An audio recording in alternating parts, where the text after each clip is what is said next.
నీ పాపపు పరుగులతో ప్రళయాగ్నిలో చేరెదవా పరలోకపు మార్గమును తిరస్కారము చేసేదవా పరలోకపు మార్గమును తిరస్కారము చేసేదవా తరుణమిదే పాపికి తరుణమిదే పరలోకం చేరుటకు నరకము దాపుటకు. ఆయన చెప్తాడు.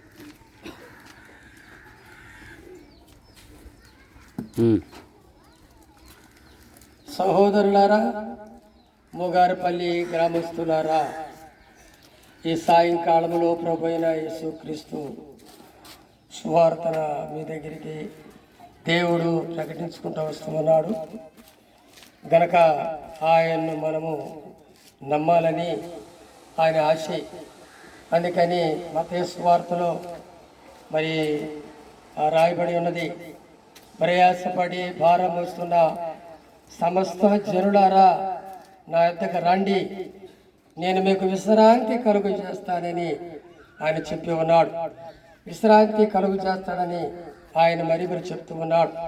నేను సాత్వికుడును, దీని మనసు గలవాడును, నా కాడి ఎత్తుకొని నేర్చుకోండి అని ఆయన చెప్పబడి ఉన్నాయి.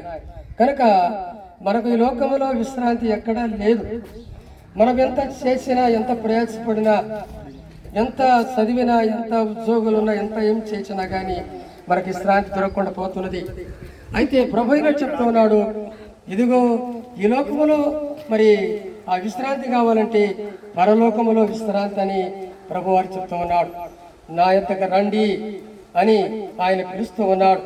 మనం ఈ లోకములో మరి ఆ ప్రభువైన యేసుక్రీస్తు వారు చెప్పినాడు, ఇదిగో ఈ లోకములో ప్రభువైన యేసుక్రీస్తుగా నేను మానవతారంగా భూలోకానికి దిగి వచ్చాను, మానవులందరి కొరకై చనిపోయి తిరిగి లేచినాను, మరి పరలోకములో మరి ఉన్నత స్థలములో ఉన్నారని చెప్పి ఉన్నాడు.